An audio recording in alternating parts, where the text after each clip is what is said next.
En RDC, le nouveau président, sa famille et ses proches sont devenus des affairistes, des creuseurs de diamants et autres minéraux. Longtemps resté au chômage, le clan Fachi veut rattraper le temps perdu. Ils veulent rouler en limousine, construire des gratte-ciels comme des stars de cinéma. Leur terrain de chasse, c'est le Katanga. C'est pas moi qui le dis, c'est le petit bras droit de certains cadres de l'UDPS, parti familial. Fils Moukoko, qui voit la main du pouvoir lui échapper, dénonce et critique son propre chef, Félix Tshisekedi. Selon Fils Moukoko, Bobo Tshisekedi, frère du président Félix, a créé à la hâte sa propre compagnie minière du nom de Intercom. Ça s'appelle en droit conflit d'intérêts. Un autre frère du président a aussi goûté au miel des carrés miniers. Christian Tshisekedi, lui, a fait du DG de la Gécamine son garçon de course. Selon des informations des sources crédibles, Christian Tshisekedi vendrait au prix dérisoire les permis d'exploitation minière. Et ce n'est pas tout. Nous sommes en Afrique, la belle famille de Denise Nyakeru, femme du président, a carrément dit à Denise d'ouvrir les yeux, de ne pas dormir. C'est ainsi que John Nyakeru, frère de Denise Nyakeru, est revenu précipitamment de Londres et a créé MK Kessal. Le peuple d'abord devient la famille d'abord. Pendant ce temps, sur les marchés, le dollar grimpe, la population souffre. Le fameux article 15 de Mobutu, débrouillez-vous, revient dans les casseroles. Bandeko, ezangate, binomo bolandi. Tikana bandela mosusu, En RDC, le nouveau président, sa famille et ses proches sont devenus des affairistes, des creuseurs de diamants et autres minéraux. Longtemps resté au chômage, le clan Fachi veut rattraper le temps perdu. Ils veulent rouler en limousine, construire des gratte-ciels comme des stars de cinéma. Leur terrain de chasse, c'est le Katanga. C'est pas moi qui le dis, c'est le petit bras droit de certains cadres de l'UDPS, parti familial. Fils Moukoko, qui voit la main du pouvoir lui échapper, dénonce et critique son propre chef, Félix Tshisekedi. Selon Fils Moukoko, Bobo Tshisekedi, frère du président Félix, a créé à la hâte sa propre compagnie minière du nom de Intercom. Ça s'appelle en droit conflit d'intérêts. Un autre frère du président a aussi goûté au miel des carrés miniers. Christian Tshisekedi, lui, a fait du DG de la Gécamine son garçon de course. Selon des informations des sources crédibles, Christian Tshisekedi vendrait au prix dérisoire les permis d'exploitation minière. Et ce n'est pas tout. Nous sommes en Afrique, la belle famille de Denise Nyakeru, femme du président, a carrément dit à Denise d'ouvrir les yeux, de ne pas dormir. C'est ainsi que John Nyakeru, frère de Denise Nyakeru, est revenu précipitamment de Londres et a créé MK Kessal. Le peuple d'abord devient la famille d'abord. Pendant ce temps, sur les marchés, le dollar grimpe, la population souffre. Le fameux article 15 de Mobutu, débrouillez-vous, revient dans les casseroles. Bandeko, eza mawa. Nazana ndeko moko abenga lelo ndeko congolais. Alobi nanga pasta eza mawa. Tango natalaki video oyo congolais azo lia to azo mela poto na 16h. Un père de famille na 16h bazo mela poto alobi pasta na leli ma miso biminga. Alobi mais pourquoi tozo komati na ba niveau ya boye. Garçon na benga ngai ndeko na benga ngai c'est un père de famille abenga na tongo. Abi mais c'est incroyable surtout comité na niveau. Ndeko wana azosa na compagnie 4 mois bafuta na bango te. Mais na période ya Kabila ba na futa bango. Mais na oa Chilombo bazo futa bango te 4 mois. Alelaki. Alors bandeko oyo bino bomoni wana ezangaite nga na lakisi bino kaka. bandeko nanga bino tozolanda ngai eza na bato ebele baza contre nga kaka mpo nazwaka eloko nalakisi bozoba ya mboka nasalaka yango par amour du prochain naza na amour ya baninga ataki mosala na nzambe o bayebi nga bayebi ke naza moto moko ya amour na edaka bato nabengisa bato na bapoto bayebi ke navivaka na likambo ya amour mais oyo ezoleka biso bapaster toza bato tokolobaka politiki te mais tokoki koloba yango kaka soki tomoni ke mboka ndenge ezokende eza su yango te ndeko nayebi te foza na motema ya marke nini pona ondima makambo oyo osalama leo na mboka oyo ya biso yango wana nabali na bandeko na nga bino tolandaka nga monsieur patriote soki oza na quelque chose tindela mama tindela papa balia parce que moto oyo ezopela kuna eza moto moko ya maseki te tinda ba oyo baza na baprison soki boza na ndeko na prison eza mawa eza mpenza mawa oyo babengi mawa prison oyo esalami mpona 1800 détenu esemblerait ke baza kuna ti ba 13000 bato neti ba Edika Pende Tshilombo alobaki soki ya koti bato wana nyonso fo babima mais Edika Pende ti lelo aza na prison bazebele ti lelo ndeko baza kosouffrir na prison donc c'est triste alors ntango namoni eloko oyo bandeko na ngai epesi nga pasi mais na pasi wana ndeko tosani epesi nga mpenza pasi ya pasi mais na pasi wana tosala nini alo bandeko nakotika bino na moko botala peut-être na okata wana katikati bona continuer nango mais boyoka bandeko bosa tendre na eloko moko te epai ya Tshilombo na bosani final bilamio likambo ya concert oyo kozala lobi vendredi il semblerait que bato wana bazwi autorisation oyo ekomema bango babeta concert bandeko bato oyo napesaki banimero ya telefone mpo babenga bauti kobenga nga lelo keza satire na ndenge osakana te donc bazoyamba kutu lisusu bango te parce que eleki mosusu abenga bino pasta nga nabengi kuna balobi na nga eza complet bandeko babengi mpenza mingi oyo baza na susi ya mboka ndeko na ngai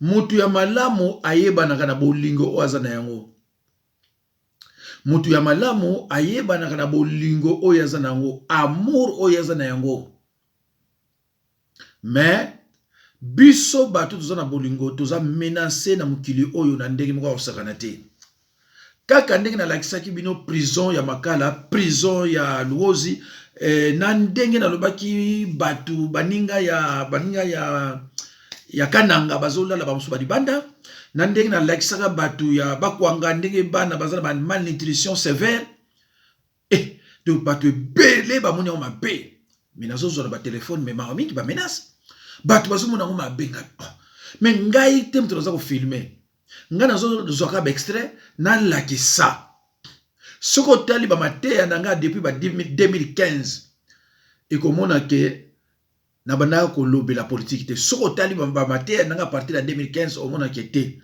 na bandaka kolobela politique te na bandaka kolobela banzambe mpo wana moto ya domaine na ngai ntango tokomi na 2018 ntango ya baélection na bandi koloba ndenge nzambe azolakisa ngai mpona Martin Fayulu ndenge akoleka tusa yango nomoni nazokontinue nalobaka mpe na bino soki lelo mboka eza nango bien naza na ntina koloba makambo ya politiki te mpo mosala nasalaka eya mosala moko ya malamu bandeko na nga bino tolanda nga peuple de Dieu nalobaka na bino bato oyo ngai nabikisa bato oyo ngai na sauva à travers liloba na nzambe soki balobi babima babana kosala batémoignage na bana olala susu te na bana olala susu te mais avant nameka kolobaka mwa likambo mosusu natianaka mwa eloko toyoka bongo nameka explike bino makambo oyo bagroupe moko esalami ya bandoki basangani na baekole oyo bazana pouvoir na prévenaki bino déjà ke bakolandanga partout pe bakoloba oyo bakoki koloba na prévenaka bino nga binyonso bakoloba bo tenir compte na yango te eza combat. Notre lutte n'est pas contre la chair et le sang, mais contre les esprits invisibles. Notre combat n'est pas contre la chair et le sang, mais contre les mauvais esprits.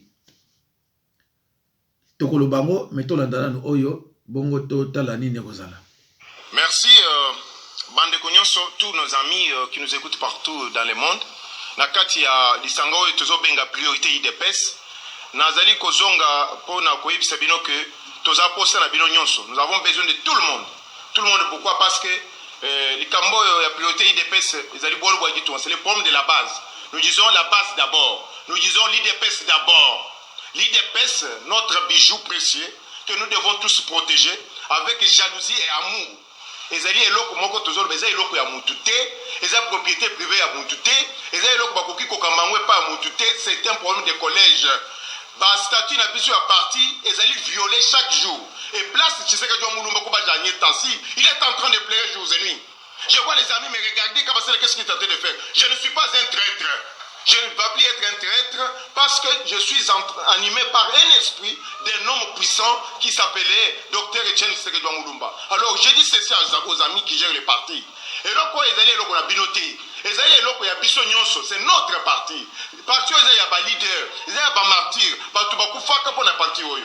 Les lobes ils allaient ko utiliser ba tu pour na ko diaboliser tout homme sale tout sale. Mais la base qui m'a écouté, la base qui a écouté ces messages, la base qui a intériorisé ces messages, cette base est sortie pour dire que l'IDPS, c'est un problème de pyramide renversé. Les problèmes, il y a l'Ikouzi, il y a l'Ikolo, les tout puissants. Dans le bas qui est sous-sous. Les Kamboya partis, il y a des institutions fortes et non pas des individus forts. Ma Kamboya Bisso, il y a mon général. Moi, 6600 volts. Moi, ceci, je suis égalité, toujours détruire parti. Parti na biso to benga na ba camarades ba collègues tozali te ko tambola bien to tika makambo ya kosala ba homme fort bande ko makambo bosali biso base totali bokende ki ko négocier d'abord nazo boye na muzindo batango bosali ki ba accord to salaki na INC est biso base bo sosaki biso ba accord bosali ki na ba allié na biso base bo sosaki biso ba accord bosali FCC biso base bo accord de biso.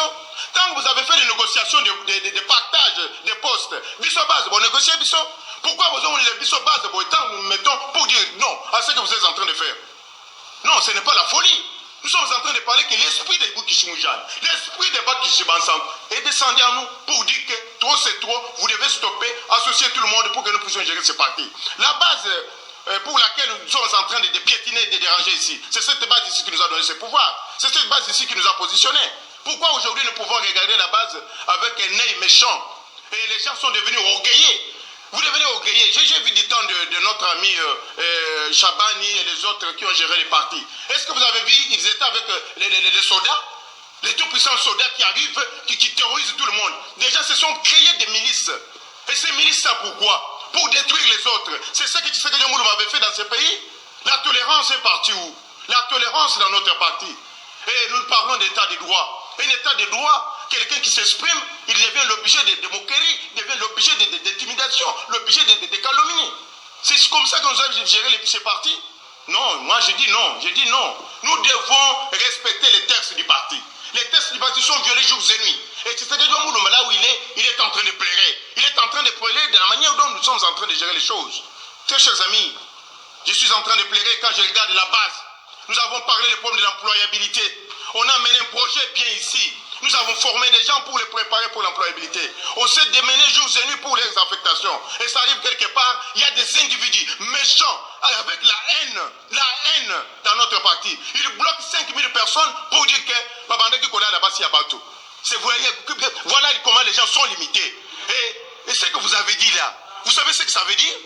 Chers combattants, chers compatriotes et amis de l'IDPS et des priorités IDPS, l'air est grave. Nous devons nous mettre debout pour dire non sur certaines manières de conduire notre parti. Je suis en train de vous dire ces choses parce que notre cause est juste. Et j'ai toujours dit, le peuple gagne toujours.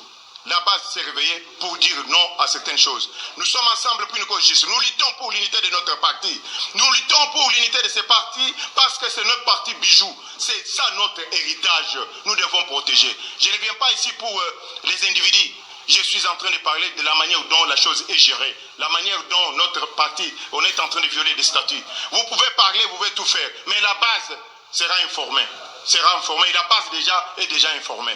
Nous avons beaucoup à vous dire, mais ce que je peux vous dire, nous devons nous regarder dans les yeux et se dire de vérité. Notre parti, c'est un parti de tolérance.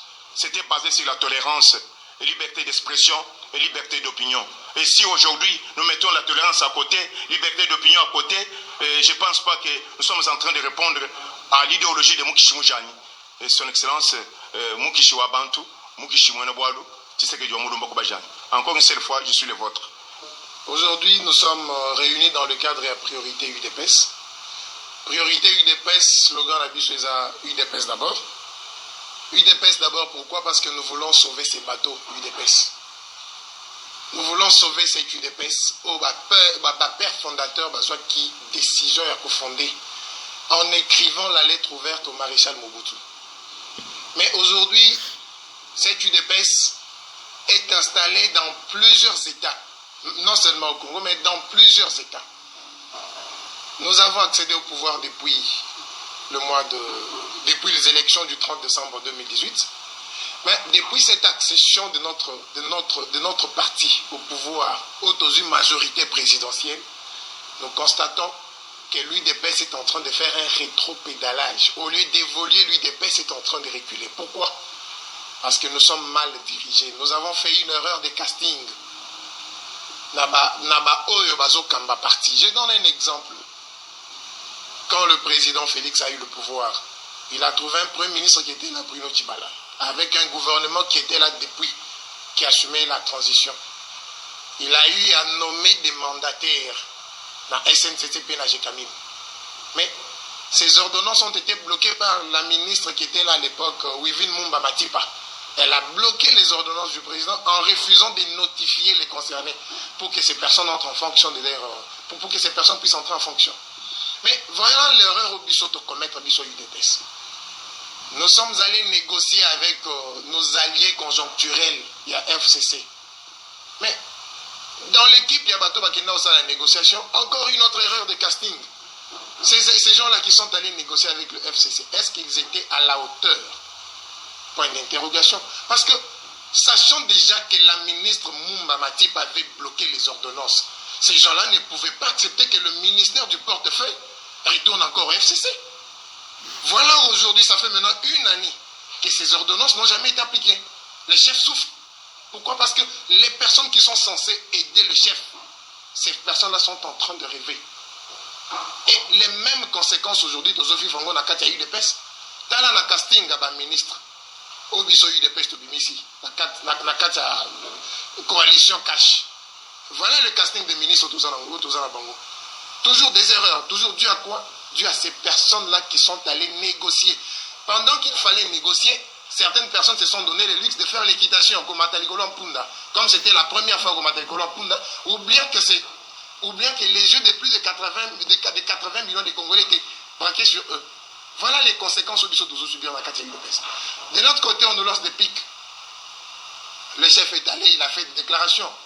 Mais nous, UDPS, qu'est-ce que nous avons fait pour propager ces messages-là, le faire comprendre, le faire avaler dans le mytho à Congolais? Nous n'avons rien fait. Mais de l'autre côté, ils ont répliqué. Mais nous, chez nous, UDPS, qu'est-ce que nous avons fait? Rien. Nous avons porté des réponses qui ne sont même pas appropriées. Nous avons commencé à divaguer. Pourquoi? Parce que nous avons des individus qui n'ont même pas le droit d'être là. Nous avons des individus qui sont illégitimes. Nous avons besoin notre besoin aujourd'hui prioritaire UDPS, c'est un retour à l'ordre. Un retour à l'ordre veut dire quoi? Respect dans nous. Il y a Mobeko Likondi Nabiso, Otozo Benga, statut à partie. Nous devons commencer d'abord par respecter les statuts. En respectant les statuts, vous comprenez ce que cela veut dire. Et puis, priorité UDPS veut dire quoi? Veut quoi plutôt?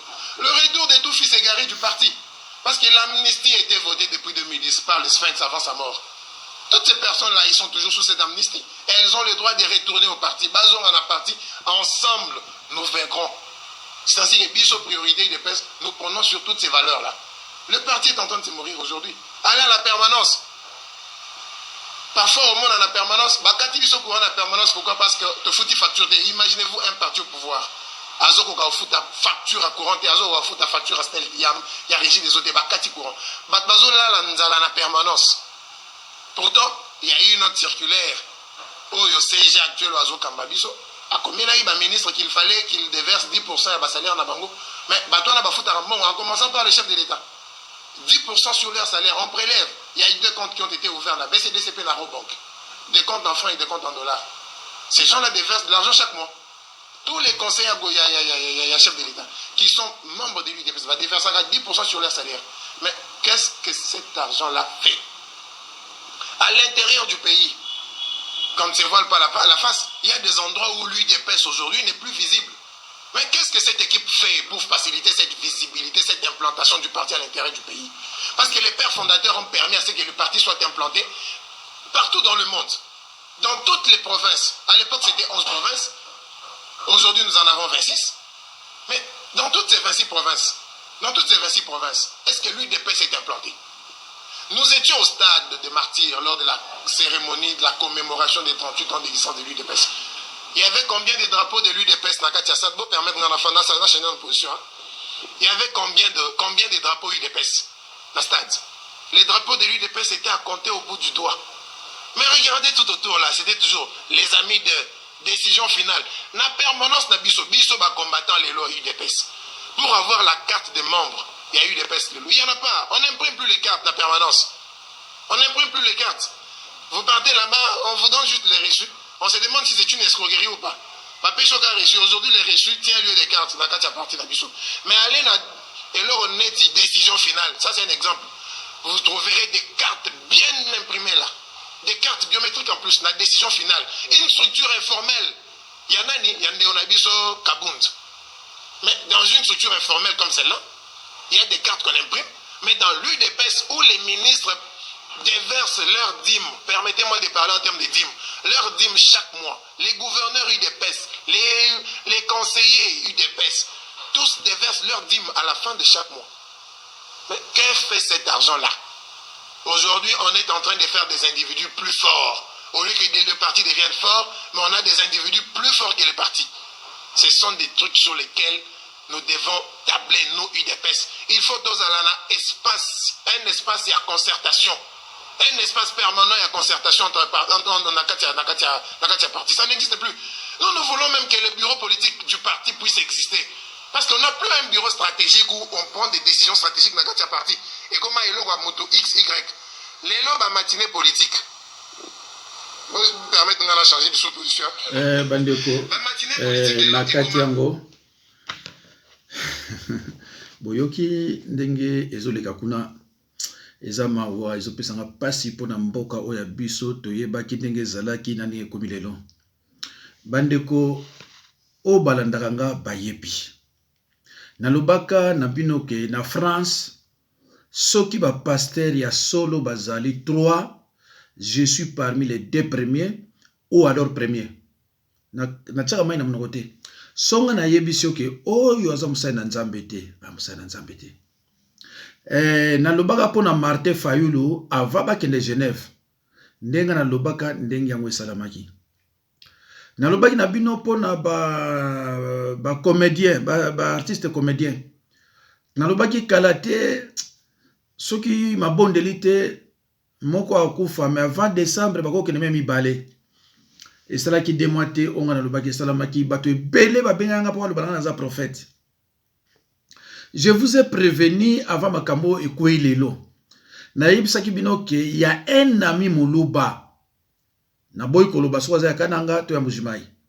Il m'a prévenu. Alobi ba complot ezo salama pona yo.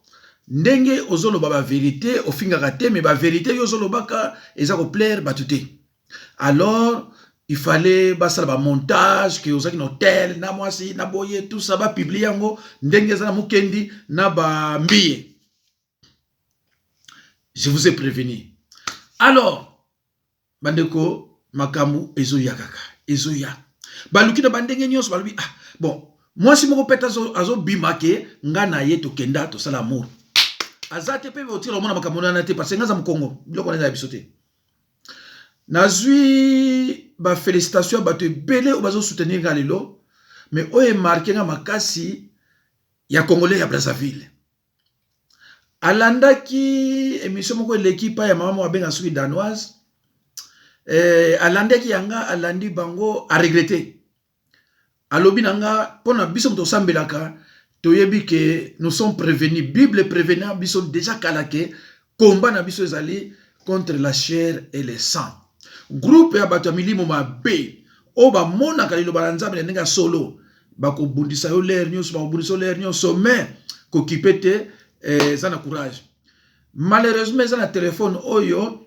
na koye ko bimisila bino ngo te na téléphone on osela mona bimisila bino ngo zate alors lelo oyo moi si wana onga na lobaki comme on a Brigitte il paraît a répliquer ba sali vidéo moko soki plus de 2 heures ba bengani na batu ndenge na nde ba biso ki bino boye to saliri soki bino to kokaye bandeko bino mto sala ba vidéo boko lemba na bino bozaka na tamo ko ka boti e ko na ko kimia e ko sila ndeko eza mawa na biso ba congolais omona mwasi moko boya tanga na ete azana misala mabe asali ka mo iloko moko boye pona ko lobaka yo muto tanga ozolanda mutandengo wana déjà un boyebite vinaye na yebisa bino kala soko moni mwasi ayi kofinga kwa koloba pona misala nzambe azana misala 98% ya basio basalisa ba mission ba lekaka baza basio bazana misala okolokuta banda ko na bango mususu mobale aza bien te mususu boye nayoki ba bengi nga na mutu moko boye balobi parenga na lalaka na ndako ya social wana liboso de nazala jamais l'église nga na vinanga 3 nasala cours biblique par correspondance muto ya ebisi ba yibango yango mutu nanga ya famille toliaka na ye batu basekia ngaza na camarade j'ai un ami moko ya enfance tout le monde en allait après 3 mois après 4 mois après 6 mois tout le monde en était à part ça ngaza toujours makanzambe soko yeko tala téléphone nanga omona bato ba benga nga kaka bato bazana ba problème oyo tokena makanzambe na uto so ba bible o mususu alo bandeko bandanga bayebi na musala na nzambe banda na koma ko pe ko délivrer batu nanu na lobali kama mutu te nazana ngo ebele mais likambo ata mutu moko na lobate parce que basala biso poto lobakate mais ba congolaises ba komi ko exagérer bayebi ke soki toko sambusa ye akoloba na ete soki toko sambusa ye akoloba na ete ngabi OK c'est très bien tango mama o alobi nabi ah bon yo tokabwana na ndenge malembe di na ndenge ya problème te mais lukola zala mobali ya muluba na Angola lukola zala ba mia ba luba ba Angola ba contacter ye tout ça ba bon allez to salarié mais ngabo salarié ngate ngana vana ndako société ba o bayebi nga bayebi ba o basambela ipana nga na baluba bayebi na ba mongo na ba tukotel bayebi ba o nga na délivrance ba bimi lelo na malola lati alors bande ko ngai dernièrement na bibisa ke loko mona lobi est-ce qu'un sataniste peut-il juger un pasteur wana so ba sataniste ba sepelité bande ko ngai na chaka mateya makambo nzambe na Congo number 1 bas mateya ya kitoko les péchés ses conséquences et remèdes na ndenge ba sataniste ba yaka ko se déguiser en chrétien na loba na bino mbale belé ba longola nga yango